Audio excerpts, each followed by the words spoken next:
यो हो बहसको साथमा कामना सेवा विकास बैंक, प्रगतिको आधार कामना सेवासँगको कारोबार। नेपाल टेलिकमको 4G नै पर्फेक्ट छ। नेपाल टेलिकम, राष्ट्रको सञ्चार। Garima Bikas bank, access to all. Vinayak Siddha college, committed for quality education. गर्वैदेखि बलियो भूगर्भ सिमेन्ट। AITM को perfection, admissions open, AITM Kumaltar.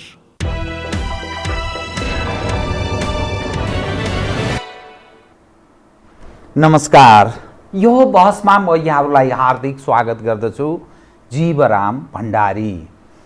आज यहाँहरू सामुन्ने उपस्थित हुनुहुन्छ भरत दाहाल। उहाँ तृणमूल पार्टीका अध्यक्ष हुनुहुन्छ, राजनीतिक विश्लेषक, लेखक। समसामयिक विषयलाई केन्द्रमा राखेर उहाँसँग म समग्र विषय उठान गर्ने प्रयत्न गर्नेछु। नेपालको राजनीति एकपछि अर्को आश्चर्यजनक राजनीतिक तस्बिरहरू त्यस्तो देखा पर्दैछ, दृश्यहरू त्यस ढङ्गले देखा पर्दैछ। कता जानु पर्थ्यो, कता गइरहेको छ, यो विषय पेचिलो बन्दै गएको छ। उहाँसँग आज म ताजा राजनीतिक अवस्थालाई नै केन्द्रमा राखेर कुराकानी गर्नेछु। सर्वप्रथम म उहाँलाई स्वागत गर्छु। स्वागत छ यहाँलाई। धन्यवाद। कहाँबाट म सुरु गर्छु भने यो हाम्रो राजनीतिक जुन यत्रो परिवर्तनको हामीले कुरा गऱ्यौँ, परिवर्तन पश्चात संविधान आएको कुरा गऱ्यौँ, खरबौँ खर्च भइसकेको स्थिति पश्चातको संविधान जारी भएको, चुनावहरू सम्पन्न भएको, यो सारा अवस्था अनि उपलब्धि नै उपलब्धि देख्ने राजनीतिक नेतृत्व पङ्क्तिका मानिसहरूको वर्चस्व। तर अन्यल अस्थिरता, विकास र जो समृद्धिको कुरा गर्छौँ र राष्ट्रहितको हामी जो कुरा गर्छौँ, त्यो चिज छायामा परेको सत्ता केन्द्रित राजनीति अहिलेको राजनीतिको मूल केन्द्रमा छ। बहस कता केन्द्रित हुनुपर्थ्यो, हामी कुन विषयलाई महत्त्वका साथ उठान गर्ने प्रयत्न गरिरहेका छौँ र नेपाली जन रणभुल्लको अवस्थामा छन्, यो अवस्थालाई कसरी हेर्ने, मैले यहीँबाट सुरु गरेँ यहाँसँग। कृपया। धन्यवाद जीवराम सर। अब प्रश्न धेरै महत्त्वपूर्ण उठाउनु भयो र एउटा हामीले अहिले सोच्ने के हो भन्छ भने, जस्तो तपाईँले भने जस्तो संविधान जारी नहुँदासम्म मान्छेहरूलाई अल्मल्याउने धेरै मुद्दाहरू थिए होइन। अल्मल्याए पनि धेरै वर्ष अल्मल्याए। जस्तो कहिले चाहिँ संविधान सभाबाट संविधान बन्न सकेन भने, कहिले राजा समस्या भयो भने, पछिल्लो कालमा आएर संहिता भएन भने, धर्मनिरपेक्षता भएन भने। अब यो सबै चिज पुरा भएर चाहिँ झन्डै 2/3 बहुमत सरकार चुनावबाट पनि बन्यो। तर स्थिति कस्तो छ भन्छ भने, हिजो यो सबै चिज नहुँदाखेरि भन्दा स्थिति झन्झन बिग्रिँदै गयो। त्यसैले अब बहस चाहिँ हुन त उनीहरूले आफ्नो पक्षमा चाहिँ मान्छेलाई केन्द्रित गर्न खोज्छन्, त्यो उनको आफ्नो स्वार्थको कुरा भयो। हामीले सोच्ने के हो, सर्वसाधारण नेपालीले भन्छ भने, अब यो सबै चिज प्राप्त भइसकेपछि, उनीहरूले भनेका सबै चिज प्राप्त भइसकेपछि देशले स्थिरता पाउँदैन, विकासको बाटोमा जाँदैन र यो सङ्कटको निकास निस्कदैन भने अब बहस कहाँनिर गर्ने भन्नेतिर सोच्नुपर्छ। अब मेरो आफ्नो बुझाइ, तपाईको बुझाइमा के हो, बहस कतातिर केन्द्रित? मेरो आफ्नो बुझाइ के हो भन्छ भने, अब यिनीहरूको बीचको झगडा के हो, यिनलाई कुन विदेशी शक्तिले चलाएको छ, कसले कसको निम्ति चाहिँ काम गरिरहेको छ, यिनका संविधान, यिनका कानुनका चाहिँ तपाईँको परिभाषा के हुन्, बहस यहाँ होइन। अथवा यिनी फुट्छन् कि जुट्छन् कि को कतातिर जान्छ, हाम्रो बहस त्यहाँ होइन। हाम्रो बहस दुईवटा कुरामा केन्द्रित हुनुपर्छ। एउटा चाहिँ दलको नाममा, प्रजातन्त्रको नाममा, लोकतन्त्रको नाममा, त्यो आवरणमा एउटा विदेशी मिसनमा यिनीहरूले देशमा ठुल्ठुला हत्याकाण्डहरू गरेका छन् र लुट मचाएका छन्। यो पाटो हामीले नछोडिकन घर घरमा बहस चलाउनु पनि आवश्यकता छ। जस्तो मदन भण्डारीको हत्या भयो, दरबार हत्याकाण्ड भयो, अब जनयुद्धको नाममा 17,000 मान्छेहरू मारिए, गौर हत्याकाण्डहरू भए। अब त्यस्ता घटनाहरू धेरै भए यहाँ र तिनी कुनै घटनाको छानबिन भएन। सबै घटनाहरूको मध्यारी यिनै हुन् होइन। यिनको प्रत्यक्ष संलग्नता छ। यस्तोसम्म नाङ्गो रूपसम्म यिनको आपराधिक चरित्र यति तलसम्म चाहिँ एक्सपोज भएको छ कि दरबार हत्याकाण्डको बेला एउटा राष्ट्र प्रमुख को त्यसरी चाहिँ तपाईँको हत्या हुँदाखेरि यिनको संसदको बैठक पनि बसेन र एउटा चाहिँ श्रद्धाञ्जली वक्तव्य जारी गर्न पनि यिनले आवश्यक देखेनन्। भनेपछि त्यति निकृष्ट चाहिँ चरित्रका मान्छेहरू हुन् यिनीहरू। त्यस कारणले देशमा जति यिनले अपराध गरे नि यो पाटोलाई हामीले छोड्नै हुँदैन र अब देशको समस्या भनेकै यिनीहरू हुन्। हामी सबैले पनि देशको समस्या भनेकै यिनीहरू हुन्। त्यस कारणले गर्दाखेरि यो चिजलाई घर घरमा उठाउन अब जरुरी छ। यिनी जो वितण्डा फैलाउन खोजिरहेछन् नि अहिले, यो घर घरमा यो मुद्दा यिनी मुद्दाहरू उठाउन जरुरी छ र जवाब माग्न जरुरी छ। प्रत्येक घरबाट जस्तो मदन भण्डारीको हत्या गर्ने त्यो मत्यार एमालेभित्रको हो, त्यो बहस हुन जरुरी छ हैन। दरबार हत्याकाण्डमा अब त्यो उदासीनता देखाउने यिनी अपराधीहरू को हुन् यो बहस गर्न जरुरी छ हैन। देशको एउटै प्रधानमन्त्री, एउटै उही पदको प्रधानमन्त्री सूर्यबहादुर थापालाई चाहिँ तोपको सलामी दिएर चाहिँ सम्मान गर्नु पर्यो मरेपछि, मरिचमानको विषयमा स्टेटमेन्ट पनि दिन नपर्ने हैन। यिनी कसबाट सञ्चालित अपराधीहरू हुन् यो बहस गर्न आवश्यक छ। अनि यिनले लुटेको सम्पत्ति 20,000 तपाईको 17,000 मान्छे मारे, कसरी मारेको छ? एउटा विदेशी शक्ति जो नेपालको निम्ति सधैँभरि दुश्मनको रूपमा चाहिँ व्यवहार गरिरहेको छ, त्यो विदेशी शक्तिको घरमा बसेर उसको भात खाएर हैन, उसका बन्दुकले चाहिँ तपाईको गोलीले चाहिँ 17,000 नेपाली मान्छे मारेको छ। त यिनी अपराधीहरूको उनीहरूसँग नाता के थियो यो बहस गर्न आवश्यक छ। त्यसैले यो पाटो हामीले छोडिदियो भने हामी फेरि अर्को खाडलमा फस्छौँ हैन। जस्तो अहिले यिनीहरू एउटा अवसानको बाटो गइरहेछन् नि, त्यसलाई कसरी पर्दा लगाउने भन्ने कोसिस यिनीहरूको भइरहेको छ। र यिनीहरूले तपाईँको के मैले सुन्छु अग्रगमन, यिनको मुखबाट सुनिन्छ अग्रगमन, फेरि चाहिँ शब्दमा खेल्ने र मान्छेलाई बराल्ने कोसिसमा यिनीहरू लागिरहेका छन्। र यसैसँग जोडिएको अर्को एउटा पाटो के हो, हामी निर्भीकतापूर्वक हामीले देश हेरिकन र हाम्रो अनुभवमाथि ध्यान दिइकन हामीले बहस गर्नुपर्ने अर्को पाटो छ। जस्तो अहिले यिनीहरूको बिचमा मैले बहस सुन्छु, एउटा चाहिँ तपाईँको अग्रगामी छ अरे हैन, प्रचण्ड पक्ष अग्रगामी छ अरे। अब केपी ओली संसद विघटन गर्यो त्यो प्रतिगामी भयो। अनि हामी कहाँ एउटा के मनोविज्ञान यिनले 62-63 पछि बनाउन खोज्यो भन्छ भने विदेशी शक्ति तिनीहरूको मिसन र तिनलाई चाहिँ आफ्नो जन्मदाता पिता माता पिता मान्ने यिनी अपराधीहरू चाहिँ अग्रगामी हैन। किन त्यो विदेशीले त त्यो मनोविज्ञान बनाउन खोज्यो, यिनले जे गरे पनि अग्रगामी, विदेशीलाई बुई हालेर चाहिँ देशभित्र ल्याए पनि अग्रगामी, उसको भात खाएर नेपाल मारे पनि अग्रगामी। अनि चाहिँ अरू के त पनि जसले देशको निम्ति केही हानि गरेको छैन त्यसको नामै लिए पनि प्रतिगामी। जस्तो राजाको सन्दर्भमा यो बारम्बार यिनको मुखबाट सुन्छु, राजा चाहिँ तपाईँको प्रतिगामी हो रे हैन। अनि चाहिँ इन्डियाबाट मान्छे ल्याएर यहाँ मार्ने अपराधी, पेशेवर अपराधी चाहिँ अग्रगामी। यिनले चाहिँ विदेशीसँग सहकार्य गरेर हैन, विदेशीसँग मोर्चाबन्दी गरेर सहकारी गरेर देशका विरुद्ध चाहिँ यत्रो अपराध गर्नु चाहिँ अग्रगमन भयो हैन। अनि चाहिँ तपाईँको देशको यो सङ्कटको निकासको निम्ति जनता, सेना अथवा चाहिँ राजाहरू सबै मिलेर एउटा देश बनाउने बाटोतिर एउटा किता तयार हुनुपर्छ भन्नु चाहिँ प्रतिगामी। हामी यस्ता खालका जहरबाट निस्कनु पर्यो। अब हामीले मापदण्ड केलाई बनाउने, जाँच्ने मापदण्ड के त हैन। जाँच्ने मापदण्ड भनेको दल हो कि देश हो हैन। हामीले कुनै कुराको बहस गर्दाखेरि नाप्ने मापदण्ड दललाई बनाउने कि देशलाई बनाउने।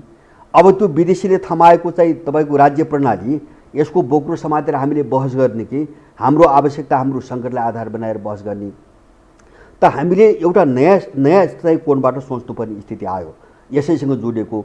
र दोस्रो पाटो मैले उठाउन खोजेको के भन्छ भने 7 साल यता 40 वर्ष भयो संसदीय प्रणालीको इतिहास, 40 वर्ष भयो। अब यो तत्काल 12 बुधे त यो तत्काल पछिल्लो केस भयो।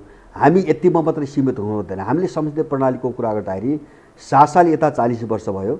अब यो 40 वर्षको अभ्यासमा हामीले देश कस्तो देख्यौँ हामीले हेर्ने त्यहाँ हो। त्यस कारणले हामी कुन टुङ्गोमा पुग्नु छ भने यो अभावसिद्ध प्रणाली हो, संसदीय प्रणाली, यो देशमारा प्रणाली हो। र अब यो प्रणालीलाई सञ्चालन गर्ने जति पनि विचारहरू, जति पनि दर्शनहरू, राजनीतिक चाहिँ मूल्य मान्यता अवधारणाहरू नेपालमा हुलिए ल्याइए, यसले नेपालको पक्षमा अब काम गर्दैन। हामी त्यो टुङ्गोमा पुग्नै पर्छ अब।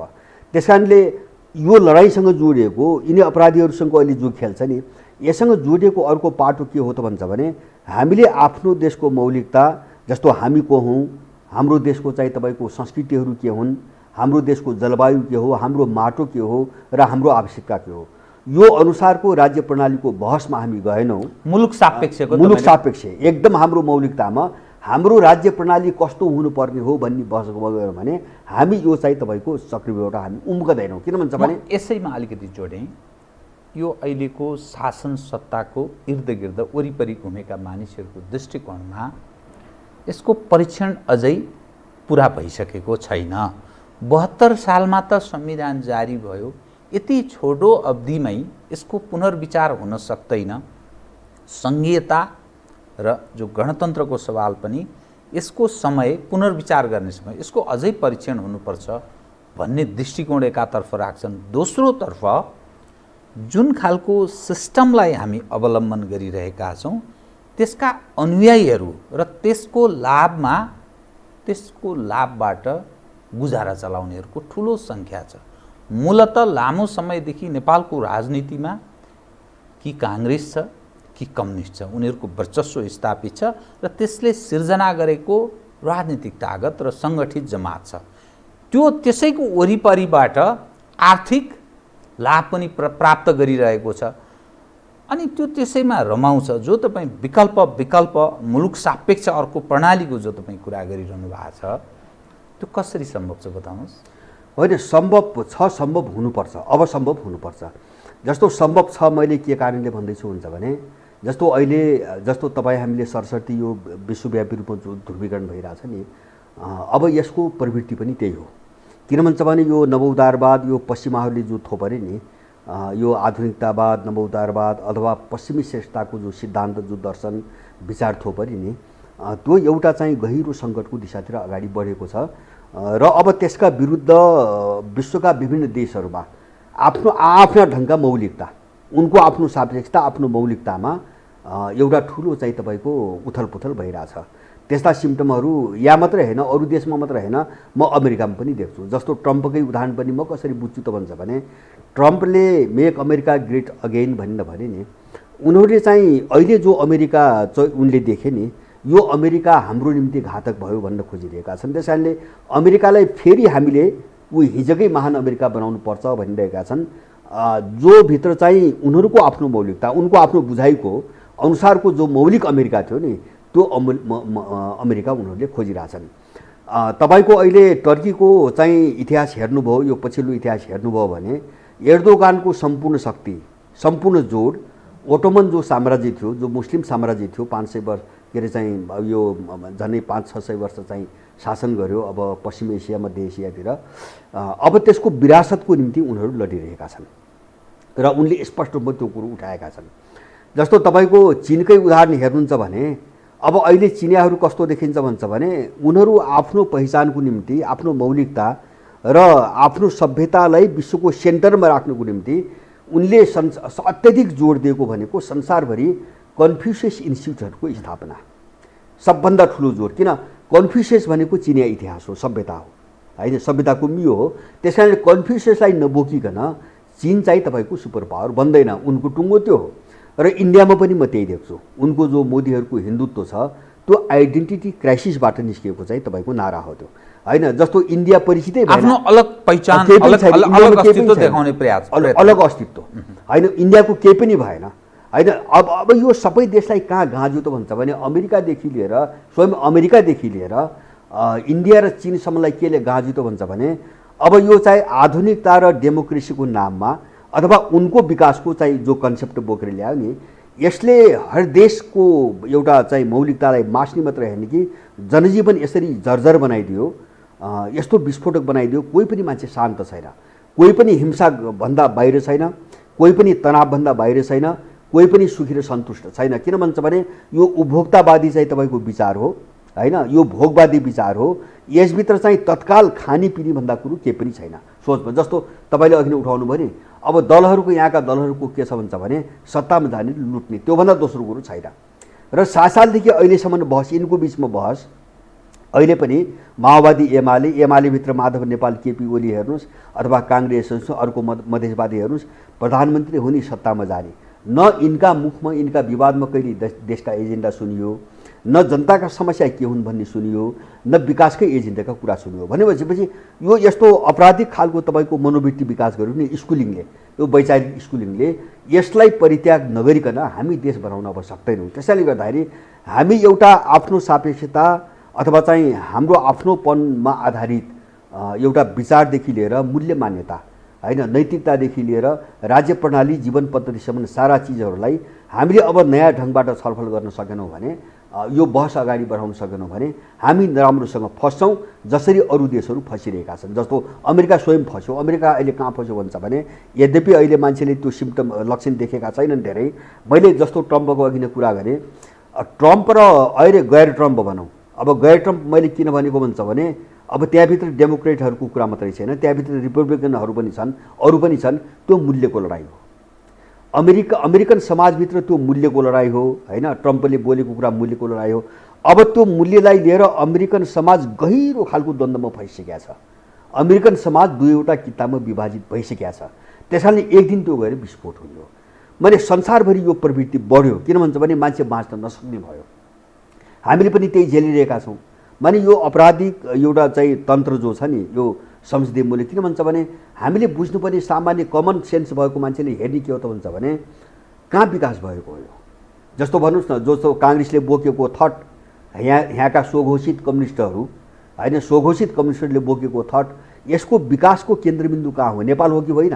हामीले बहस त्यहाँ गर्नु पर्यो अब, होइन। यिनी सबै युरोपियन समाज हेरेर बनेका विचारहरू हुन्, सिस्टमहरू हुन्। उनको आवश्यकताले जन्मायो, उनीसँग शक्ति थियो, उनले अर्को हातमा चाहिँ कपी पेस्ट मात्रै हो। त्यही भएर हामी फस्यौँ, मैले भन्न खोजेको। र हामी कहिले पनि उड्दैनौँ, यो बोक्दासम्म हामी कहिले पनि उड्दैनौँ। किन भन्छ भने त्यहाँ हाम्रो केही पनि छैन। एउटा उदाहरण तपाईँ हेर्नुहोस्, एउटै उदाहरण म दिन चाहन्छु। माने यो थट, यो विचार कस्तो विचार हो भन्छ भने, मैले सायद तपाईँसँग पनि भने, मैले बारम्बार भन्छु के अरे, अब कृषि प्रधान देश भनेर हामीले पढ्थ्यौँ। अब यत्रो कृषि प्रधान देश हो, यत्रो स्रोत साधन छ हामीसँग। अब कृषि प्रधान भनेको देशमा चाहिँ तपाईँको 50 अरबभन्दा बढीको त खाद्यान्न आयात गर्न थाल्यौँ हामी, होइन। किन? उनको विकासको, उनको चाहिँ कन्सेप्ट, उनको थट बोक्नाले यस्तो भयो, होइन, विकासको। अब काठमाडौँमा 50औं वर्षदेखि खानेपानीको यत्रो हाहाकार छ। अब त्यो कुरोमा कसैले ध्यान दिँदैन, होइन। त्यो लगानी गर्न, पैसा पनि लगानी गर्दैन, विदेशीले हुन पनि दिँदैन, सबै विदेशीका मान्छेहरू छन्। तर यो ठाउँमा पेप्सी कोलाको उद्योग छ, गुटखा उद्योग छ, औषधि उद्योग छैन। औषधि उद्योग सुक्दै गइरहेछ, होइन। गुटखा उद्योग चलाएर गइरहेछ। माने लुट्ने, कहाँबाट चाहिँ तपाईँको पैसा लुट्न सकिन्छ, त्यो मोरालिटीलाई विकास भनेर हामीले पढ्यौँ र हामीले देश चाहिँ त्यो बाटोबाट धकेल्नुको हामीले हेर्नु पर्यो। त्यस कारणले यो चिजलाई नउल्टाइकन हामी कसरी गर्छौँ त? अब यो सङ्कटको सामना हामी कसरी गर्छौँ? सङ्कटको सामना मैले यसैसँग एकदम छोटकरीमा म अलि जोड दिन्छु, अनि त्यसको जवाब तपाईँबाट चाहन्छु। झन्नै 35 देखि 36 हजार जनप्रतिनिधिहरू यो सिस्टममा तलब, भत्ता र सुविधा खान्छन्। अर्थात् यो सिस्टमले उनीहरूलाई पालेको छ। जनताबाट निर्वाचित, ओडादेखि केन्द्रसम्म भनेको राष्ट्रपतिसम्म, ओडा तहको सदस्यदेखि राष्ट्रपतिसम्मको मैले जोडेँ। त्यससँगै विभिन्न राजनीतिक नियुक्तिहरू जोडेर ल्याउँदा झन्नै 50,000 मानिस प्रत्यक्ष यसबाट लाभ लिन्छन्। त्यो 50,000 मानिसले झन्नै 1 जना बराबर 5 जना पालिँदा झन्नै 2.5 लाखका सङ्ख्याका मानिसहरू एज अ होलमा यो सिस्टमबाट बाँचेका छन्। र त्यो जो बाँचेका मानिस छन् तिनले 4-5 जना त प्रयोग गर्न सक्छन्। यसरी हेर्दा 10 लाख मानिस यो सिस्टमबाट प्रत्यक्ष लाभमा छन्, या यो सिस्टमको लागि बचाउनु पर्छ भन्ने उनीहरूलाई दृष्टिकोण बन्छ। यो सिस्टम गयो भने हाम्रो भविष्य समाप्त हुन्छ, जुन तपाईँ सिस्टमको कुरा गरिरहनु भएको छ, सायद त्यो दृष्टिकोण राख्छन्, किनभने उनीहरूको गुजारासँग सम्बन्धित विषय छ। त्यसदेखि बाहेकका मानिसहरूले हो तपाईँले भने चाहिँ पुनर्विचार गर्न सक्ने स्थितिमा होलान्। कर्मचारीलाई त्यसलाई अलग राख्न सकिन्छ, सुरक्षा संयन्त्रलाई अलग राख्न सकिन्छ, व्यावसायिक मानिसहरू, गाइडेड मानिस बाहेक अरूलाई, बुद्धिजीवीहरूलाई पनि अलग ढङ्गले हेर्न सकिएला। तर त्यो 10 लाख जो जमात छ त्यो लरतरो छैन। त्योसँग भिड्ने जब स्थिति बन्छ, त्यस्तो बेलामा नेपाल जस्तो देश त्यो सामना गर्न सक्छ, रहन सक्छ। जुन रक्तपात उत्पन्न होला त्यसले मुलुक थेगिन्छ त होइन। अब यो जस्तो अब तपाईँले भनेको यथार्थ हो। जस्तो अब यो मोरालिटी, मैले अघि नै मोरालिटी भने नि, जस्तो तपाईँले भने जस्तो यो झनै लाखौँ मान्छेहरूले सारा जनताले तिरेको कर बाट चाहिँ तलबको नाममा बाँच्नुपर्ने यस्तो संरचना किन चाहिँ विकास गरियो, जस्तो संहिताको नाममा यो किन विकास गरियो त भन्दाखेरि यसका पछाडि गहिरो अर्थ छ। जस्तो म तपाईँले उदाहरण दिन्छु, गएको वर्षको तपाईँको बजेटमा यो वैदेशिक अनुदान र ऋणको पाटो छोडिकन नेपालको कुल आम्दानी राजस्व, नेपालको खुद राजस्व जो आन्तरिक रूपमा उठ्छ त्योभन्दा चाहिँ साधारण खर्च बढी छ, सरकारको साधारण खर्च बढी छ। भन्नुको मतलब के हो भन्छ भने नेपालीहरूबाट उठेको कर बाट जो राजस्व हुन्छ त्यो पनि यिनीहरूलाई तलब भत्ता सुविधा खुवाउनुको निम्ति पुग्दैन, त्यो पनि अपुग छ। भनेपछि त्यसमाथि हुने भ्रष्टाचारले त अब कता पुग्छ कता पुग्छ। भनेपछि देशको जो बजेट भनी यिनीहरू बनाउँछन् नि, त्यो बजेटको झन्नै चाहिँ सबै चिज यिनी लुटेर खान्छन् हैन, तलब भत्ता सुविधादेखि लुटेर खान्छन्। किन त्यो बनाइएको छ, त्यो संरचना बनाइएको छ, के कारणले बनाइएको छ भन्छ भने तपाईँ हामीले तिरेको कर विकास निर्माणको नाममा चाहिँ थोपा पनि लाग्न नपाओस्, एक बुँदा पनि लाग्न नपाओस् हैन, चुस्ने र लुटेर खाने, यो माने उठ्न नदिनुको निम्ति यो संरचना विदेशीहरूले बनाइदिएको छ। अब यहाँ कस्तो चाहिँ तपाईँको अवस्था छ देखिन्छ भन्छ भने गएको चाहिँ तपाईँको बजेट मैले हेरेँ, यो विदेशी अनुदानको पाटो छोडिकन अब विकास निर्माण भनेर 20% भनेको छ। अब त्यो 20% पनि कस्तो छ भन्छ भने भौतिक पूर्वाधार, पहिलेदेखि नटुङ्गिएका परियोजनाहरू हैन, अथवा चाहिँ मर्मतहरू आदि इत्यादि जो नयाँ हुँदैन, अब त्यसमा टोटल मिलाएर 20% भनेको छ। अब कृषिको क्षेत्रमा जो कृषि र वनजङ्गलमै आधारित देश छ र पानीमा आधारित देश छ, त्यसमा चाहिँ कुल बजेटको जम्मा 2.45% बजेट छुट्याएको छ। भनेपछि तपाईँको देश त कतैबाट उठ्नै नदिने हिसाबले यिनीहरूले चाहिँ बजेट बनाइरहेछ हैन। जुन हामीसँग स्रोत साधन छ नि त्यहाँ पैसा लाग्नै नदिने विदेशले त्यो डिजाइन गरेको छ। भनेपछि यो किन गरिन्छ त भन्छ भने हामीले अर्काको चिज बोक्यौँ। मैले अघि नै भने नि किन सारा सिस्टम उसको छ, विदेशीको छ हैन, उसले चाहिँ तपाईँको थोपरेको छ र उसले कस्तो सञ्जाल बनाएको छ भन्छ भने राज्य प्रणाली पनि पुरै लुटिराहरूको, एउटा मान्छेले 3 ठाउँ कर तिरिरहेको छ अहिले, एउटा मान्छेले 3 ठाउँ गरेको, जन्मेको पनि कर तिर्छ, मरेको पनि कर तिर्छ, नाम दर्ता गरेको पनि तिर्छ। अब यिनले न्वारानको पनि कर लगाउँछन् हैन, अब चाडपर्वको पनि यिनले कर लगाउँछन्। माने कसरी मान्छे लुट्ने एक सूत्रीय चाहिँ तपाईँको मिसन यिनीहरूको त्यो छ। किन मान्छेलाई उठ्न नदिने कंगाल बनाउनु पर्यो र लुटेर खानु पर्यो भने अब यो जन्जालसँग कंगाल बनाउँदा यो सिस्टमलाई या यसका अगुवाहरूलाई के लाभ हुन्छ जसका कारण होइन, जस्तो अब देश कंगाल भएपछि जनता दुनियाँ कंगाल हुने भयो। सुन्नुहोस् है, अब त्यो कंगालीको परिणाम के भयो भन्छ भने 80 लाख नेपालीहरू बाहिर गए, रोज नभएर बाहिर भयो। त्यो त एउटा डिजाइनमा भएको छ, हाइसन्चो भयो, यहाँ प्रेसर कम्पनी हुने त्यो यहाँ होइन, धेरै चिज भयो। एउटा चिज चाहिँ के भन्छ भने दबाब, अब एउटा चाहिँ के भन्छ भने जनशक्ति बाहिर गएपछि एउटा विकास अवरुद्ध भयो। अब देश बनाउने जनशक्ति त देशभित्र छैन हैन, देशलाई अवरुद्ध पार्न सके उनीहरूले, विदेशीहरूले पार्न सके। दोस्रो चिज के भन्छ भने यो यिनको प्रतिरोध कमजोर भयो हैन। जस्तो अहिले साँच्चै के भन्छ भने यो अपराध र यो अत्याचारका विरुद्धमा लड्ने मान्छे नै देशभित्र छैन, त्यस्तो वातावरण सृजना गरेका छन् यिनीहरू र प्रतिरोध कमजोर हुनुभयो। अब तेस्रो चिज के, यसको साथसाथै यो मिसनसँग जोडिएको चिज के हुन्छ भने अब यो खालीपनबाट विदेशी जनसङ्ख्या अतिक्रमण गरेर भर्ने उनको डिजाइन छ। जस्तो नागरिकताको कुरो बारम्बार त्यही कारणले उठिरहेछ, देश खाली भइरहेछ। अब यो खालीपनलाई चाहिँ तपाईँको विदेशी नागरिकबाट कसरी भर्ने, इन्डियनहरूको चाहिँ तपाईँको सारा रणनीति त्यसैमा जोडिया छ। यो संविधान बनाउँदाखेरि इन्डियनहरूले नाकाबन्दी लगाएको कारण त्यही हो। अनि रोहिङ्ग्या ल्याऊ, यहीँकै नागरिकता देऊ, तिब्बतीयनहरू ल्याऊ, दलाई लामाका मान्छे यहीँको नागरिकता ल्याऊ र सबै नेपाली भूमिलाई विदेशीकरण गरिकन उनीहरू आफ्नो मिसनमा एउटा आफ्नो चाहिँ तपाईँको फौज बनाउनु खोजिरहेछ।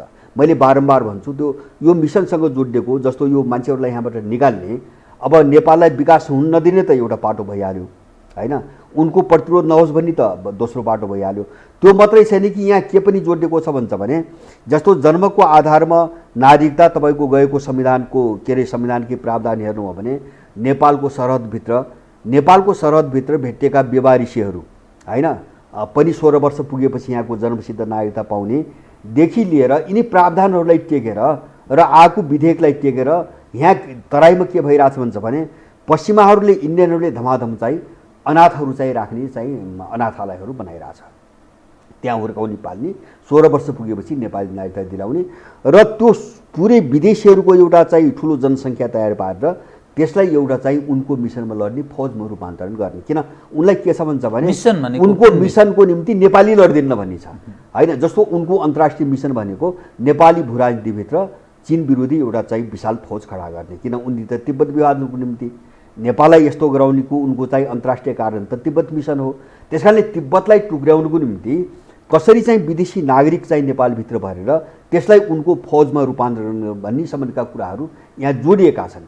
त अब यो मिसनमा काम गरेको यो व्यवस्थाले हामीलाई कहाँ पुर्याउँछ? हामीले यिनी सबै पाटा खोतल्नु पर्यो भन्छु क्या मैले। यिनी सबै पाटा विकास निर्माण किन अवरुद्ध भयो? तपाईँले भने जस्तो देशमा उठेको राजस्वभन्दा बढ्ता चाहिँ साधारण खर्चभन्दा तलब भत्ता र चाहिँ भोज भतेरमा पैसा यिनले किन उडाइरहेछन् हैन? अथवा चाहिँ तपाईँको यिनी सबै पाटाहरू चाहिँ यिनको बिचमा यो द्वन्द्व, यो अराजकता हैन, किन चाहिँ यो नाटकीय चाहिँ एउटा प्रवृत्ति कहिले पनि रोकेन? यो सबै पाटाहरू हेरिकन हामीले यो मिसन बुझ्नु पर्यो र यसको विकल्प के हो भन्नेमा हामी जानु पर्यो। हाम्रो बहस त्यसमा केन्द्रित हो। हाम्रो बहस त्यहाँ हो अहिले है, हाम्रो बहस त्यहाँ हो। हामीले मेरो अनुरोध के हो भन्छ भने हामीले 7 साल यता 40 वर्षको संसदीय चरित्र हेरौँ, राम्रोसँग हेरौँ। यसले के गर्यो होइन, केही राम्रो गरेको छ भने त्यो ल्याउँ बहस गरौँ, राम्रो छ भने बोकोला बहस गरौँ। तर यसले के गर्यो मैले के देख्छु भन्छ भने यो दल भने कस्तो चिज हो भन्छ भने दल है, दल यो त मैले सबै विदेशी ग्याङ मात्रै हो। यो सुरुदेखि नै यो विदेशीले पालेको ग्याङ मात्रै हो। यो दलको आन्दोलन कस्तो देख्नुहुन्छ भने 7 सालको आन्दोलनले देशमा जुन समस्या ल्यायो त्योभन्दा ठुलो समस्या 46 सालको आन्दोलनले ल्यायो र 46 सालको आन्दोलनले जुन समस्या ल्यायो त्योभन्दा डरलाग्दो समस्या 61-62 सालले ल्यायो। र अहिले हामी कहाँ आइपुग्यौँ हुन्छ भने 7 सालमा चाहिँ तपाईँको आफ्ना सामान्य हक अधिकारका कुरा गर्ने मान्छे हामी अहिले कहाँ आइपुग्यौँ? हाम्रो देश रहन्छ कि रहन्न भन्ने ठाउँमा आइपुग्यौँ होइन। कति समस्या सङ्कट बढ्दै कति गहिरो हुँदै गयो सङ्कट। त मलाई त लाग्छ तपाईँको यो बिचमा यदि 7 साल पछाडिको एउटा यो अवधिमा यो दलीय मिसन जो विदेशी मिसन छ नि, यो दलीय मिसन संसदीय मिसन जो छ नि, यो मिसनलाई 17 सालमा महेन्द्रले ब्रेक नलगाएको भए तपाईँ हाम्रो यो बहसै हुँदैन थियो। अहिले देश कता पुगिसकेको थियो के विलय हुन्थ्यो, देश रहँदैन थियो भन्नु होइन, रहने सम्भावना थिएन। इन्डिया थियो, तपाईँको नाम मात्रै नेपाल हो। उनले सिधै चाहिँ आफूमा अधिकरण गर्न नसकेका हो। होइन भने त 17 सालभन्दा अगाडिको नेपालको नक्सा हेर्नुहोस्, स्वरूप हेर्नुहोस्, सबै इन्डिया थियो नि। तपाईँको पाठ्यक्रम चाहिँ इन्डियन पढाइ हुने, मुद्रा इन्डियन चल्ने, अनि चाहिँ क्याबिनेटमा चाहिँ इन्डियन राजदूत बस्ने, अनि चाहिँ त्रिभुवनको सल्लाहकार अब त्रिभुवन नम्बरदासम्म इन्डियनले नियुक्त गरेको मान्छे हुने, अनि चाहिँ देखि लिएर चाहिँ अनि त्यसपछि सैनिक मिसन आयो। चारैतिर चाहिँ इन्डियनहरूको चेक पोस्ट, पुरै इन्डियन सञ्जालले चाहिँ सैन्य सञ्जालले नेपाललाई घेरेको छ। नेपाल पनि त केही पनि थिएन, न एउटा युनिभर्सिटी, न एउटा प्रज्ञा प्रतिष्ठान, अथवा न एउटा बाटोघाटो, एउटा जिल्लाबाट अर्को जिल्लामा छिरेर इन्डिया भएर जानुपर्ने बाटै छैन, चीनसँग कुनै सम्बन्धै छैन होइन। यही कोदारी राजमार्गले जोडेको हो। नेपाललाई अन्तर्राष्ट्रिय जग्गामा छिराएको त कोदारी राजमार्गले हो। तपाईलाई अब राजा महेन्द्र उप यहाँ कतिपय मानिसहरूको खास गरी काङ्ग्रेस र कम्युनिस्टहरूको दृष्टिकोण तानाशाहको उपमा दिन्छन्। अब तपाईँले जुन ढङ्गले प्रस्तुत हुनुभयो यस हिसाबले त राजा महेन्द्र त महान अर्थ लाग्छ। तपाईँलाई यो तानाशाहको एडभोकेसी गरेको आरोप लाग्ला नि? होइन, यस्तो हो। त्यही मैले अघि नै हामीले भन्यौँ नि, हामीले अब बहस चाहिँ कसको आवश्यकतामा टेकेर गर्ने हो भन्ने जो सुरुमा भन्यौँ नि, जस्तो यिनका लुट, यिनका डकैती, यिनका अपराध, यिनको स्वार्थ, यिनको संविधान, यिनको कानुन, त्यो गोलचक्करमा फसेर हामी बहस गर्ने कि हामी देश र चाहिँ यहाँको नेपाली नागरिक, यहाँको सभ्यता, यहाँको संस्कृति, यहाँको मौलिकतामा टेकेर बहस गर्ने भने चाहिँ अब तपाईँले उठाएको महेन्द्रको कुरो के हो भन्छ भने कसको आवश्यकतामा उसलाई हेर्ने भन्ने हो। यिनी अपराधीहरू यो अपराधी गिरोहको स्वार्थको कोणबाट, त्यो पनि सत्ता स्वार्थको कोणबाट हेर्नु हो भने महेन्द्र तानाशाह हो होइन। देश बनाएको कोणबाट र नागरिकहरू अमन चयनको कोणबाट हेर्नु हो भने त यिनीहरू त महेन्द्रको जुत्ताको तपाईँको तलुवा बनाएर पनि नसौउने मान्छेहरू, यिनी अपराधी ग्याङ भने यिनी अर्काको भात खाने, अर्काले पालेर अर्काको मिसनमा निर्देशनमा काम गर्ने, अर्काको हातमा बेचिएका मान्छेहरू हुन् र यिनी नेपाली नै होइनन्। अब यिनीहरूको तुलना महेन्द्रसँग गर्न सकिन्छ भन्छु मैले। होइन, यो त अनैतिक प्रश्न भन्छ भने यो त अनैतिक कुरा हो। महेन्द्रसँग यिनको तुलना गर्ने भनेको अनैतिकता हो। त्यसकारणले गर्दाखेरि हामीले बहस चाहिँ कहाँ टेकेर गर्ने हो हामीले सोच्ने बेला नै यही हो। अहिले हामीले सोच्नु पर्ने नै यही हो। जस्तो मैले सुरुमै भने नि, उनले कस्तो मनोविज्ञान बनाउनु खोजेका छन्, प्रजातन्त्रको नाममा, लोकतन्त्रको नाममा, दलको नाममा। तपाईँले भन्नुभयो नि 7 सालको मिसन, यताको मिसन त के हुन्छ भने दलीय सर्वोच्चता र दलको मिसन सत्ता। देश पनि छैन, दुनियाँ पनि छैन भनेपछि अब यो चिजलाई केन्द्रबिन्दुमा राख्यो भने प्राथमिकतामा राजनीतिक दल र व्यवस्था, जनता र राष्ट्र गाउँ, त्यो पनि अर्काको नियन्त्रणमा भएको, विदेशीको नियन्त्रणमा भएको सत्ता र त्यसलाई चाहिँ लक्ष्य बनाएर काम गर्ने दल भने त्यो त स्वतः लुटेरा हुन्छ हैन। दुईटा कुरा भयो, एउटा चाहिँ त्यो सत्ता विदेशीको कन्ट्रोलमा छ, त्यसकारणले त्यहाँ पुग्नुको निम्ति उसको दलाल नबनिकन त्यहाँ पुगिँदैन। अब त्यो दलाल भएर गयो भने उसको एक सूत्री मिसन देश लुट्ने हुन्छ। अनि उसले देश किन हेर्छ, जनता किन हेर्छ, सासादेखि भएकै यही हो। त्यसले हामी यही चिज बुझेनौँ। म यसमा अलिक आम दर्शकलाई अलिक स्पष्ट होस् भनेर अलिक कृपया, एउटा जो राजनीति गरेकै ठानिन्छ नि त यी व्यक्तिहरू, काङ्ग्रेसका हुन् या कम्युनिस्ट हुन् या यो सिंहदरबारको वरिपरि घुमी हिँड्ने मानिसहरू, उसको पढाइ पनि त्यो तहको छैन, उसको पारिवारिक पृष्ठभूमि पनि त्यो तहको जो भन्छ नि एउटा कहीँ न कहीँ सबै हिसाबले सम्पन्न त्यो पनि छैन। तर उसलाई यही देश छ र यही कुनै न कुनै ढङ्गले उसलाई वातावरण भएको कारणले उसलाई सारा सुविधा, ठुलो मानिस, जनताले मत दिएका छन्, त्यो हैसियतमा पुर्याएका छन्, त्यसका नाममा उसले सारा सुविधा प्राप्त गरिरहेको छ। उसको बाउबाजेको बिर्ता अर्थात् लगानी कहीँ केही छैन, तर ऊ स्वयं लाभ लिइरहेको छ। तर त्यसका बावजुद पनि यहाँको कुरालाई स्वीकार्ने हो भने उसले मुलुकमाथि गद्दारी गर्छ, जनतामाथि बेइमानी गरिरहेको छ।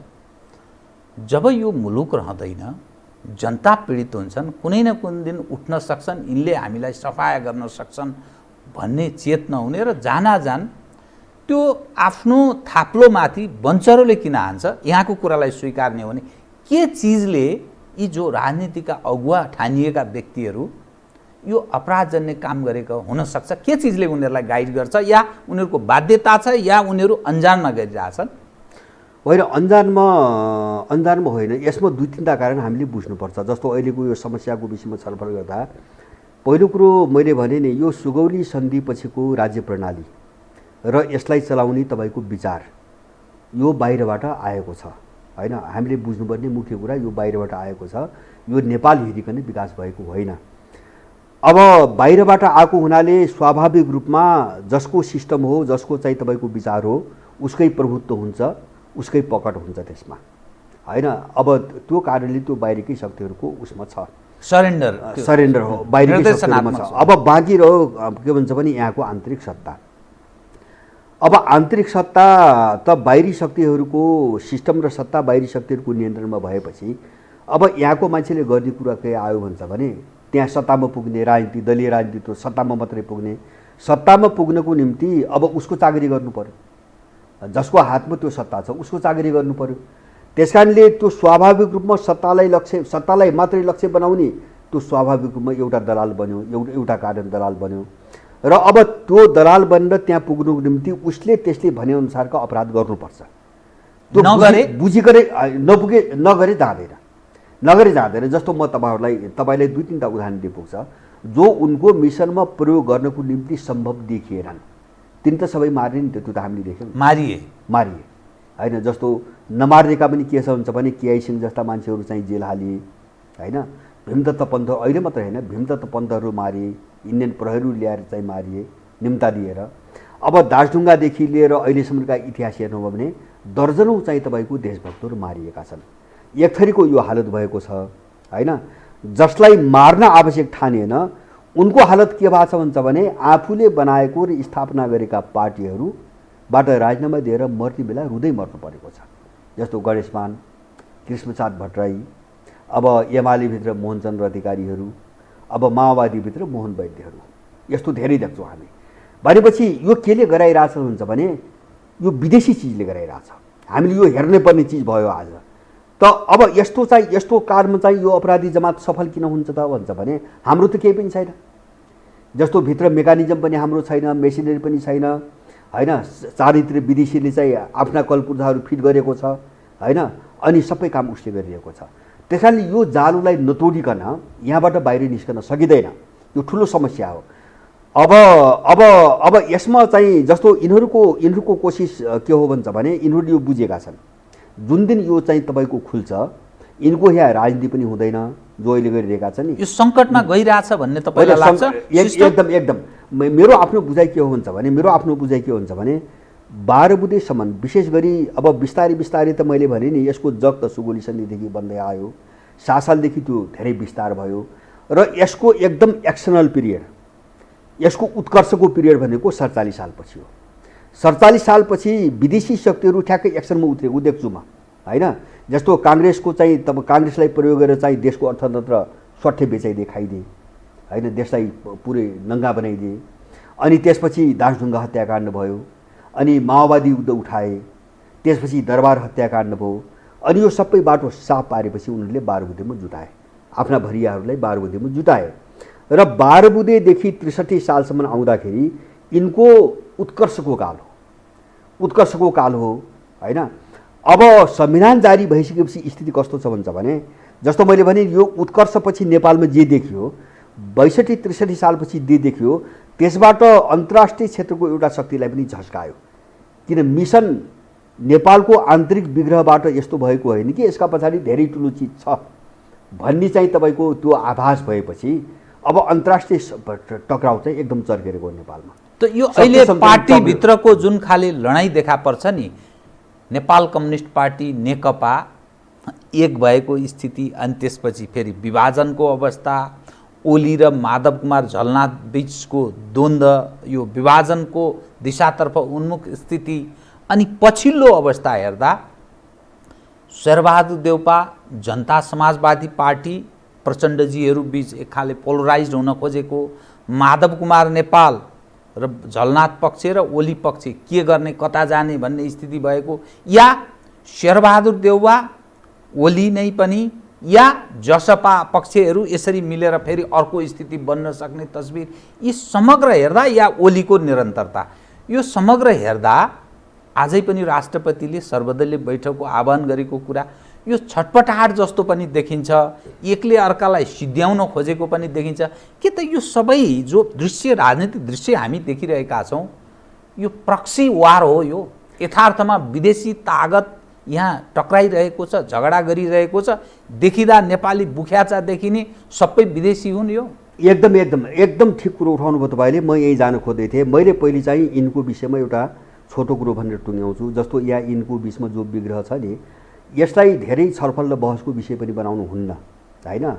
अब यिनी कस्तो हुनुहुन्छ भने विदेशीले कनिका फालिदिन्छ, त्यो टिप्ने पेटमा हालेर बाँच्ने, त्योभन्दा बढी औकात भएका मान्छे यहाँ कोही पनि छैनन्। त्यसकारणले यिनको आन्तरिक विवादमा धेरै ठुलो समय दिएर बहस गर्नु बेकार छ, किन यिनको आफ्नो केही पनि छैन, यिनी पेटपाला मात्रै हुन्। अब मैले चाहिँ तपाईँको उत्कर्षकाल भने नि, उत्कर्षकालपछि के भयो भन्छ भने नेपालको भूराजनीतिक सङ्कटभित्र के चिज छ लुकेको छ भन्ने कुरो बिस्तारै बाहिर आउन थाल्दाखेरि अन्तर्राष्ट्रिय क्षेत्रलाई पनि झस्कायो। विशेष गरिकन चाहिँ अब चिनियाहरू र अब उनको वरिपरि जोडिएको विश्व जगतलाई झस्काएपछि अब नेपालभित्र जो टक्राउ बढ्यो नि अन्तर्राष्ट्रिय शक्तिहरूको, त्यसले चाहिँ 12 बुँदेको बेला बनेको जो चाहिँ अन्तर्राष्ट्रिय समीकरण थियो नि नेपालभित्र, त्यो उल्टिन थाल्यो। अब संविधान जारी भइसकेपछि कस्तो आयो भने जस्तो अहिले नेपालमा हेर्नु भने जस्तो हिजोसम्म त इन्डियाको भन्दा अर्को कसरी नामै लिँदैन थियो हैन। पछिल्लो कालमा अमेरिकनहरू आए, अब अहिले चाहिँ उनको नजरमा चिनियाहरूको एकदम दबदबा बढ्यो भनिरहेछन्। भनेपछि कमसेकम पनि त्रिपक्षीय शान्ति सन्तुलन भयो। एक पक्षीयबाट यो चाहिँ त्रिपक्षीय शान्ति सन्तुलन भयो। एकातिर चिनियाहरू र उनको सेरोफेरो, अर्कोतिर इन्डियनहरू र अब तेस्रो पोइन्टमा चाहिँ पश्चिमाहरू।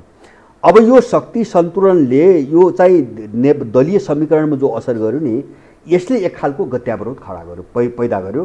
र अब दलहरू कस्तो ठाउँमा पुगे, दल र सत्ता कस्तो ठाउँमा पुग्यो भन्छ भने कसैका पनि चाहिँ एजेन्डाले निकास नपाउने, माने कसैका भन्नाले कुनै विदेशीका हैन, जस्तो इन्डियन अब पश्चिमाहरू अथवा अमेरिकन युरोपियन कसैका पनि एजेन्डाहरूले न दलभित्र निकास पाउने न राज्य प्रणालीबाट निकास पाउने, यो गत्यावरोधको एउटा अवस्था आयो। यो किन आयो त भन्छ भने शक्ति सन्तुलन उल्ट्यो, बदलियो। त्यसपछि उनीहरू नयाँ समीकरणको खोजीमा लागे। सुन्नुहोस् है, अब यिनको अवसानको काल त्यहाँ सुरु भयो। संविधान जारी भएपछि अब यिनको उत्कर्षपछि अब यिनको पतनको काल कहाँ सुरु भयो हुन्छ भने राज्य प्रणाली पनि उनको निम्ति गत्यावरोध भयो, दलहरू पनि गत्यावरोध भएपछि अब निकास त खोज्नु पर्यो। अनि निकास खोज्दाखेरि उनले सबै शक्तिहरूले आफ्नो अनुकूलको नयाँ समीकरण बनाउने बाटोतिर गए। यिनको द्वन्द्व त्यो कारणले आयो। जस्तो अहिले चाहिँ एमाले माओवादी, एमालेभित्र चाहिँ माधव नेपाल, केपी ओली, काङ्ग्रेसभित्र रामचन्द्र शेरबहादुर, मधेसवादीभित्र महन्त बाबुराम उपेन्द्र आदि इत्यादि जो चाहिँ यो अन्तर्विरोधको स्वर बढिरहेछ नि, यो किन बढिरहेछ हुन्छ भने उनको मालिकले होइन, अब उनको मालिकले आफ्नो पक्षमा चाहिँ समीकरण बनाउनुको निम्ति अब को कहाँबाट फुटेर कोसँग जुड्दा अर्को उनको पक्षको समीकरण गर्छ। अब त्यो प्रक्रिया सुरु भयो। त्यो खुल्छ त, त्यो खुल्दै जान्छ। उनको कोसिस हो, त्यो कोसिस त गर्नु पर्यो नि त। अब जस्तो कामै नभएपछि त उनले निकास त खोज्ने भए आफ्नो निकास। अब त्यो निकास उनले खोज्ने प्रक्रियामा यिनीहरूभित्र अन्तर्विरोध चर्क्यो। जस्तो माधवलाई चलाउने एउटा विदेशी छ, प्रचण्डलाई चलाउने अर्को छ, बाबुरामको अर्को छ, केपी ओलीको अर्को छ, शेरबहादुरको अर्को छ, रामचन्द्रको अर्को छ। भनेपछि उनको इन्ट्रेस्टमा स्वार्थमा जो टक्राउ आयो त्यो टक्राउले यिनीभित्र अन्तर्विरोध पैदा गर्यो र सबै फुट्छन्। मेरो आकलन सबै फुट्छन् होइन, नफुटिकन त समीकरण बन्दैन। फेरि अर्को साराका सारा पार्टीहरू विभाजनमा जान्छन्। सबै विभाजनमा त्यो अपरिहार्य छ, त्यो अपरिहार्य छ। किनभने त्यो नभइकन तपाईँको निकास उनले कल्पना गरेको निकासको बाटो खुल्छ कसरी, उनको निम्ति समीकरण बन्छ कसरी। जस्तो अहिले पनि तपाईँ हेरिराख्नु भएको छ नि, जस्तो अब एक थरीले चाहिँ जस्तो मधेसवादीहरू पनि एक थरीले महन्तको नाम अगाडि सारिरहेछ प्रधानमन्त्रीमा, अर्को थरीले बाबुरामको। पार्टी त एउटै हो होइन। जस्तो यतातिर चाहिँ तपाईँको जस्तो यतातिर एक थरीले माधव नेपालको कुरा आइरहेछ, अर्को थरीले प्रचण्डको, उतातिर अर्को थरी चाहिँ शेरबहादुरको होइन। अब पात्र धेरै खालका देखिन थाले, उनभित्र टक्राउ बढ्न थाल्यो। अब यो यिनको पहिले पनि चल्दै आएको कुरा भयो। तर यो अहिले अलिकति यो विशेष खालको किन छ अहिले त भन्छ भने अब यो यिनको पतनको चरण सुरु भयो। किन भन्छ भने यो ग्लोबल्ली हेर्दा पनि, विश्वव्यापी रूपमा ध्रुवीकरण हेर्दाखेरि पनि मैले यिनको पतनकै बाटो देख्छु। र नेपालभित्रको स्थिति हिजो के हो भने तपाईँले अघि भन्नुभयो नि, तपाईँले भनेको कुरो हिजोसम्म ठुलो समस्या थियो। जस्तो लुटेर खाने लाखौँको सङ्ख्यामा एउटा परजीवीहरूको जमात छ। नेपालीहरूको खुन पसिना चुसेर चाहिँ घरघरेरी जोड्ने, तलभत्ता खाने, सुख सुविधा गर्ने जमात छ होइन। यसले सिटिपिटी छोड्दैन। किन भन्छ भने यो कमजोर हुने, यसको सिस्टम जाने भनेको यिनको मृत्यु हुने हो। त्यस कारणले यसले आफ्नो सम्पूर्ण शक्ति लगाउँछ। तर जति लगाए पनि अब त्यो सम्भव किन छैन भन्छ भने यिनी ग्राउन्डबाट, जमिनबाट, भुइँतहबाट पुरै काटिसकेका छन्। किन अहिलेको जनमत तपाईँको 10 वर्ष अगाडिको होइन होइन। जस्तो अहिले यिनले दिनुपर्ने सूचनाको भर पर्न आवश्यक पनि छैन। यिनले विदेशीले लगानी गरेका मिडियाको भर पर्नुपर्ने आवश्यकता पनि छैन। सामाजिक सञ्जाल छ होइन, सारा आफ्ना चाहिँ अनलाइनहरू छन्। त्यस कारणले अब सूचना कसैबाट गोप्य छैन। यिनका अपराधहरू पनि कसैबाट अब रहस्यमयका विषय वस्तुका रूपमा रहेका छैनन्। त्यस कारणले लडाइँ चाहिँ नयाँ दिशातिर अगाडि बढिसकेको छ। अब हामी पनि त्यही बाटोमा छौँ, त्यही बाटोमा देशभरि अभियान चलाएका छौँ। त्यस कारणले अब चाहिँ विश्वव्यापी रूपको विश्वको ट्रेन्ड त्यो कोणबाट हेर्ने ट्रेन्ड त्यसले पनि एउटा बहुध्रुवको दिशातिर विश्वलाई लग्यो नि। त्यो बहुध्रुवको दिशाले नेपालभित्र यिनीहरूको समीकरण त कमजोर हुने र छिन्नभिन्न हुनुको त विकल्प छैन। किन त्यसको असर त यहाँ पनि पर्छ होइन। दुईवटा चिजको मारमा, तिनवटा चिजको मारमा पऱ्यो अहिले यिनीहरू। एउटा चाहिँ विश्वको ध्रुवीकरणको शिकार भए र त्यसले यिनलाई कमजोर बनाउँदै गयो। दोस्रो चाहिँ नेपाली जनताहरूको किताबन्दी अर्को ढङ्गले हुन थाल्यो। सबै एक्सपोज भयो होइन। यिनी पेसेवर अपराधी हुन्, अर्काका मान्छे हुन् भन्ने सबै चिज खुल्यो। यिनी लुटेरै हुन्, देश लुट्न चाहिँ परिचालन गरिएको ग्याङ हो भन्ने खुल्यो। अब जनमतमा पुरै वितृष्णा छ, यिनीप्रति सहानुभूति कसैप्रति छैन। दोस्रो चिज र तेस्रो चिज के हुन्छ भने यो सङ्कटले उनीहरूभित्र अन्तर्विरोध पैदा गर्न सुरु गर्यो र विग्रह सुरु भयो। अब एक चरण, तर पनि एक चरण मलाई लाग्छ जसरी उत्कर्षकालमा एक चरण सबैभन्दा धमिलो हुन्छ, उत्कर्षकालमा अन्योलपूर्ण हुन्छ, त्यो भनेको 61-62 को चरण हो। एकदम धमिलो के हुन्छ भन्ने थियो होइन। को सत्ता, किन माओवादी सहित सबै दलहरूको बिचमा चाहिँ 12 बुँदे भएको, को सत्तामा आउँछ, के कसो होला, 10 वर्ष युद्ध गरेको माओवादी आएपछि देश कस्तो होला, राजा के होला आदि इत्यादि अन्यल थियो, धमिलो पर्न थियो। अब त्यस्तै एउटा चाहिँ एकदमै धमिलोपन आउँदैछ। किन त्यो अवस्था आउँदैछ हो उत्कर्षले। तपाईँले एउटा शब्द पढ्नुभयो, मैले त्यो पहिले पनि चाहिँ मैले 2-3 पटक उठाएको छु। अब प्रोक्सी भन्नुभयो एउटा हाइब्रिड कन्फ्लिक्ट भन्छ नि, हाइब्रिड कन्फ्लिक्टको एउटा अवधि आउँदैछ। त्यो भनेको के हुन्छ भने अन्तर्यमा भित्र चाहिँ एउटा चिज हुन्छ उनीहरूको, तर उनीहरूले अर्को चिज चाहिँ देखाएर चाहिँ द्वन्द्व गराउन प्रयास गर्छन्। किन द्वन्द्व गराएर त धमिलो बनाउनु पर्यो नि त वातावरण, किनभने अहिलेसम्म के हो बनाउनु पर्यो, मान्छेलाई पजल गर्नु पर्यो होइन, कोही अग्रगामी बन्नु पर्यो, संविधानवादी बन्नु पर्यो, कानुनवादी बन्नु पर्यो होइन। जस्तो अब केपी ओलीलाई आफ्नो ढङ्गले व्याख्या गर्नु पर्यो, प्रचण्डलाई आफ्नो ढङ्गले, शेरबहादुरलाई आफ्नो ढङ्गले। त्यस कारणले एउटा चाहिँ प्रोक्सी के हाइब्रिड कन्फ्लिक्ट भनेको कस्तो हुन्छ भने भित्र एउटा चिज हुन्छ, बाहिर अर्को देखाइन्छ। जस्तो संविधान देखाइन्छ, कानुन देखाइन्छ होइन, अथवा चाहिँ तपाईँको एक आपसमा बदला लिँदाखेरि कतै भ्रष्टाचारका केसहरू देखाइएलान् होइन, अथवा कतै चाहिँ तपाईँको तानाशाहीका केसहरू, तानाशाह भयो भने केस देखाइएला। अब यस्ता चिज देखाएर मान्छेलाई गुमराहमा पार्ने होइन र जनमतको सहानुभूति लिने, नक्कली कुराहरू देखाउने र जनमतको सहानुभूति लिने। अब यो प्रक्रियाले एक चरण चाहिँ अलिकति द्वन्द्व चाहिँ बढाउँछ र मलाई के विश्वास हुन्छ भने यो अब यिनको अन्तिम कसरत हो। यो अब अन्तिम कसरत हो। यो अन्तिम कसरत किन हो भन्छ भने पहिलो कुरो त अब यो यिनको पतनको जो श्रृङ्खला छ सुरु भएको छ, यो पुनर्स्थापित भएर अथवा चाहिँ हिजोको कन्डिसन भन्नाले जस्तो आजसम्म हामीले देख्यौँ नि, यो दल चाहिँ तपाईँको गाली बदनाम भयो, अर्को आउँछ फेरि त्यही घुमाउँछ, अब त्यसको विरोध गर्यो फेरि त्यस्तै आउँछ। माने यो गोलचक्रमा अब देश फर्किँदैन। एउटा यो गोलचक्रमा सबै एक्सपोज भए, सार्वजनिक सबै मानिसले बुझ्ने अवसर पाए, अर्थात् त्यो क्षमता नेपालले राखे होइन। भावनामा बुझे, जस्तो भावनामा कहाँ बुझी त भन्छ भने मैले भने नि यिनले भनेको सबै चिज त आयो नेपालमा होइन, गणतन्त्र पनि आयो, संहिता पनि आयो, धर्मनिरपेक्षता आयो, संविधान सभाले पहिलोपटक संविधान पनि गौरव गर्छन् र यिनलाई 2/3 बहुमत पनि दियो। अब चाहियो के त भन्दाखेरि अब यिनी यस्तो निकम्माको हुन्छ, यिनी जस्तो नालायक पो हुन्छ। अब यो नालायकलाई पछि लाग्ने भने त्यस्तो महानालायक मान्छे कहिले पनि काम लाग्दैन।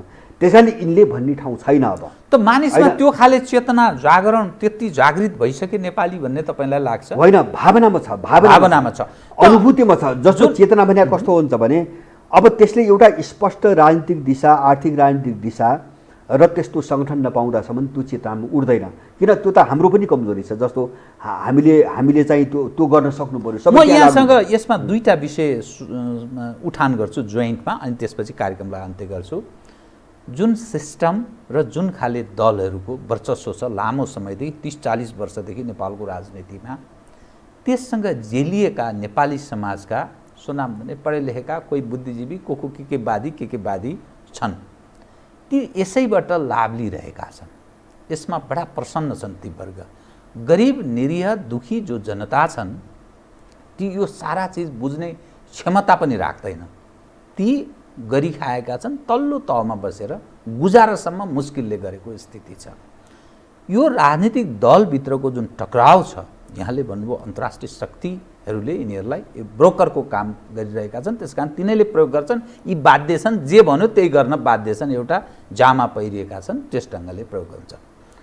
तर यसको यदि त्यस्तो स्थितिमा छ भने विकल्प के बताइदिनुहोस् त? त्यो लाभमा रहेका मानिस कसरी आफूलाई परिष्कृत हुन सक्छन्? किनभने यो सिस्टम जानासाथ उनको गुजारा सारा समाप्त हुन्छ, कसरी परिष्कृत हुन्छन्? र विकल्प हो भने यो सिस्टम सङ्कटमा छ भने त्यो खाली भ्याकुम त रहिरहँदैन, कुनै न कुनै चिजकोले आएर ओगट्नुपर्छ। त्यो विकल्प के हो? त्यही हो। अब जस्तो तपाईँले भने जस्तो कस्तो छ भन्छ भने समस्या पनि धेरै गहिरो छ र अब विकल्पै यदि नहुन्थ्यो भने मलाई लाग्छ यिनीहरू एक्सपोज पनि हुँदैनथे हामीले हेर्ने बाटो है। जस्तो तपाईँ हामी अथवा हामी जस्तै अरू धेरै मान्छेहरू छन्, केही मान्छेहरू छन् थोरै भए पनि, अब यस्ता मान्छेहरूको निरन्तरको लडाइँ, निरन्तरको भण्डाफोर अथवा निरन्तर यिनका अपराधहरू बाहिर ल्याउने एउटा श्रृङ्खलाले यिनलाई चाहिँ तपाईँको बदनाम गर्यो, यिनी एक्सपोज भए होइन। अब त्यो नै एउटा विकल्प हो। सुन्नुहोस् है, त्यो नै विकल्प हो होइन। जस्तो यो लडाइँमा त मलाई लाग्छ यिनको हातमा चाहिँ तपाईँको सत्ता छ, यिनको हातमा दुनियाँभरको साम्राज्यवादी शक्ति छ, यिनको साथमा यिनको चाहिँ यिनलाई देश लुटेर कङ्गाल बनाएर चाहिँ जम्मा गरेको सम्पत्ति छ। सबै हुनुका बावजुद पनि मलाई लाग्छ यिनीहरू हामीबाट पराजित भएका छन्। हामी 2-4 मान्छेले नै यिनलाई पराजित गरेका छौँ, किनभने हामीसँग त्यो शक्ति छ, यिनीसँग त्यो शक्ति थिएन। यिनीसँग बाहिर एउटा आवरण थियो, कसैले ओढाइदिएको आवरण थियो, यिनीसँग त्यो शक्ति थिएन र यिनलाई जसले एक्सपोज गर्यो त्यो नै विकल्प हो। अब मात्रै के रह्यो त भन्दाखेरि मैले अघि नै पनि भने त्यो एउटा स्पष्ट एउटा चाहिँ तपाईँको दिशाको रूपमा, एउटा राजनीतिक दिशाको रूपमा र त्यो दिशामा आधारित सङ्गठनको रूपमा ढल्न चाहिँ तपाईँको समय लागेको हो र चेतना भनेको त्यो हो। जब मान्छे त्यहाँ आबद्ध हुन्छ नि, त्यो पायो भने, जब मान्छे आबद्ध भयो भने चाहिँ यिनको पछि मान्छे चाहिँ लाग्दैन। अब त्यो लडाइँ सुरु भएको छ, लडाइँ सुरु भएको छ होइन। अहिलेसम्म जस्तो तपाईँ हामी जस्ता मान्छेहरूको तर्क बहस अथवा यिनका विरुद्धको निरन्तरको लडाइँले गर्दाखेरि त्यो यिनको जो चाहिँ तपाईँको जग चरमरायो, हल्लियो, जो त एउटा खालीपन आउँछ। अब त्यो खालीपन हिजोकै ठाउँमा फर्केर यिनी कसैबाट पूर्ति हुन सम्भव छैन। यद्यपि मैले भने एउटा काल त जस्तो बाहिर एउटा ठोस जब्बर चाहिँ हस्तक्षेप गर्ने विकल्प तयार नहुँदासम्म एउटा अन्यलको चरण त उनकै कन्ट्रोलमा रहन्छ। मैले भने त्यो बिचमा चाहिँ हाइब्रिड कन्फ्लिक्ट भन्छ नि, एउटा वर्णसङ्कर खालको द्वन्द्व, मान्छेलाई गुमराहमा पार्ने एउटा द्वन्द्वको एउटा नाटक त उनीहरू पनि गर्छन्, गरिरहेका छन्। तर त्यो चल्दैन, अब चल्ने स्थिति छैन, विकल्प बनेको छ। त अब यस्तो मोडमा मैले भनेको यो मोड कस्तो हो नेपालको हुन्छ भने 7 साल 46 साल र 62-63 सालको अवस्था होइन यो अवस्था। किन हिजोको अवस्था भनेको उही जगभित्र एउटा बाहिर आवरणमा चाहिँ परिवर्तनको एउटा श्रृङ्खला थियो होइन। जग उही थियो जस्तो संसदीय प्रणाली, पाश्चात्य चिन्तन अथवा विदेश नियन्त्रित सत्ता, दलीय सर्वोच्चता, प्रजातन्त्रको नाममा दलीय सर्वोच्चता, त्यही धरातलमाथि चाहिँ तपाईँको पावर सेयरिङ कसको हातमा हुने भन्ने लडाइँ मात्रै थियो। अहिलेको के हो भने अहिलेको युगान्तकारी लडाइँ हो। मैले अघि नै भने नि त्यो विश्वव्यापी रूपमा पनि एउटा युग परिवर्तनकै आवाज सुन्छु मैले होइन। र नेपालभित्र पनि के हो भन्छ भने यो चाहिँ तपाईँको प्रजातन्त्र र संसदीय प्रणालीको नाममा जुन युग सुरु भयो भने यसको अन्त्यकै आवाज हो। अब यो परिधिभित्र बसेर चाहिँ देश बन्दैन भन्ने कुरा मलाई लाग्छ संविधान जारी भइसकेपछिको अवस्थामा सबै मान्छेहरूले छल्लङ्ग बुझेको छ। मैले भने इमोसनमा, भावनामा मान्छेले सबै बुझेको छ। अब त्यसलाई चाहिँ तर्कको रूपमा ढाल्ने, त्यसलाई चेतनाको रूपमा ढाल्ने, त्यसलाई एउटा कार्यदिशाको रूपमा ढाल्ने र त्यसको आधारमा सङ्गठन बनाउने त्यो तपाईँ हामी जस्ता मान्छेको काम हो।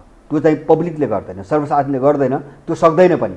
त्यसैले मेरो अनुरोध के हो भन्छ भने सबै बाटो खुलेको छ, लडाइँको बाटो खुलेको छ। हामी एउटा युगको अन्त्य गर्ने बाटोमै अब हामी लाग्नुपर्छ। सामान्य सुधार अथवा यिनका कानुन र संविधानको बहसमा हामी अल्झिनु हुँदैन र त्यसको निम्ति प्रत्येक नेपाली घर घरमा तयार हुनुपर्छ। मेरो कुरो त्यति हो। त्यो मात्रै चाहिँ हुन सक्यो सबै नेपालीले यो ढङ्गले। ठिक छ, अहिलेसम्म हामीले जे भोग्यौँ, जो अनुभूति गऱ्यौँ, अब यो किन यस्तो भइरहेको छ कमसेकम प्रश्न मात्रै उठाइदिन सक्यो र त्यो प्रश्नको जवाब खोज्ने जिज्ञासा पैदा गर्न सक्यो भने मलाई लाग्छ यो लडाइँ 1 वर्षभित्र टुङ्गिन्छ। त्यति कमजोर भइसकेका छन्। एक वर्ष तरल अवस्था 1 वर्ष मात्रै कायम रहन्छ, त्योभन्दा बढी जाँदैन। अर्को अवस्था सिर्जना हुन्छ। सिर्जना गर्नै पर्छ भन्ने चाहिँ मेरो भनाइ सिर्जना गर्नै पर्छ। र किन भन्छ भने यिनीहरूले त्यो थेग्ने जो धरातल छ नि त्यो घुमिसकेको छ। यिनी चाहिँ त्यो उनको जो बाहिरको जो आवरण हो नि त्यो आवरण भयानक देखिएको मात्रै हो होइन, जग केही पनि छैन। हामीले बुझ्ने कुरा त्यही हो। यसमाथि प्रहार गर्न सक्यौँ भने यिनीहरू ढल्नको निम्ति समय लाग्दैन। हामी त्यो मिसनमा जुट्नुपर्छ। मेरो सबैलाई अनुरोध चाहिँ त्यही छ। हस्, धन्यवाद चाहिँ। हजुर, धन्यवाद। आदरणीय दर्शकवृन्द, उहाँ हुनुहुन्थ्यो भरत दाहाल, तृणमूल पार्टीका अध्यक्ष तथा राजनीतिक विश्लेषक, लेखक। समसामयिक विषयलाई केन्द्रमा राखेर गरिएको कुराकानी। म सहित मेरो सम्पूर्ण युनिटलाई कार्यक्रमबाट बिदा दिनुहोस्, तर यो हो टेलिभिजन, हेर्दै रहनुहोला। नमस्कार।